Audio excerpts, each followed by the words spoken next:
Hello, I'm Matthew Wood from Millwood Servicing, and I'm going to provide some short training videos on the ABC of fire alarm systems. So using the ABC way of thinking, we're going to address or tackle each individual item on a fire alarm system, and we're going to start with A. So A, in the context of fire alarm systems, is for analog addressable, which is this panel here. The main difference between an analog addressable panel and a non-analog addressable panel is the fact it's got a screen, and the screen gives us lots of information. So the best way to think of an analog addressable system is to think of it as an intelligent system. So each one of the devices that's connected to an intelligent analog addressable system gives us a unique postcode or physical address. And I can explain that by this short demonstration. So if I was to set off this manual call point here, when the system is activated, it brings up some lights and it gives us some information, but most importantly, it gives us a specific location on the screen. And in this instance, it says ground floor exit. But it could say ground floor exit, lift motor room, rear of the building, east wing painted blue. And then on top of that, to make it even more clearer, it will give us a unique address, like a 3-digit postcode. So, to summarise, the best way of thinking of an analog addressable system is to think of it as intelligent, to think of it as giving postcodes or addresses for every single device that's on the system, and the easiest way to remember that it is an analog addressable system is it has a digital screen as opposed to a system that doesn't have a digital screen, which is a conventional system. So that's A. So we're now going to do B. So B is for batteries.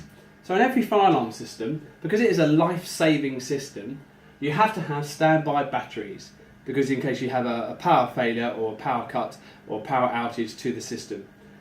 So in all fire alarm panels, whether they're conventional or addressable, they will have batteries, standby batteries. These are specific rechargeable batteries for the industry, but they will run the system for at least 24 hours. And the bigger the system and the more demand, you have to have bigger batteries. So B is for batteries. On a fire alarm system, whether it's conventional or addressable, you can also have beacons. Beacons are flashing strobes, and these are activated when the fire alarm goes off. So that's B for beacons. The next thing we're going to talk about is C. So C, in the context of fire alarm systems, could be for cable, it could be for containment, but we're going to talk about call points.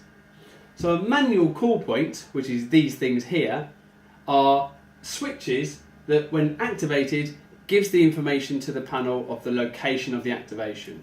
So a manual call point, or call point, whether it's an addressable system or a conventional system, when they're activated will just give the information that that has been activated.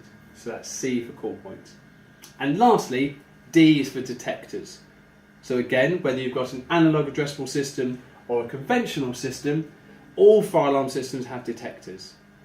So along here are a range of detectors. Some are smoke detectors, which pick up particles of smoke. Some are heat detectors, which senses the presence of a heat change in the room. Some are flame detectors, which ignores heat and smoke, but just looks for the unique signature of a flame. Some are carbon monoxide detectors, which detect the carbon monoxide that's produced by a fire. And some are multi-sensors, which pick up on a variety of different phenomena. But in essence, a detector detects the phenomena from the fire, be it smoke, heat, flame, gas, or a variety of all of those. So to summarise, A is for analog addressable, so that's an intelligent fire alarm system. B is for batteries and beacons, flashing beacons. C is for cable containment, but on this training video it's call points. And D is for detectors, such as smoke detectors, heat detectors, flame detectors, carbon monoxide detectors, or multi-sensor detectors. And that's it.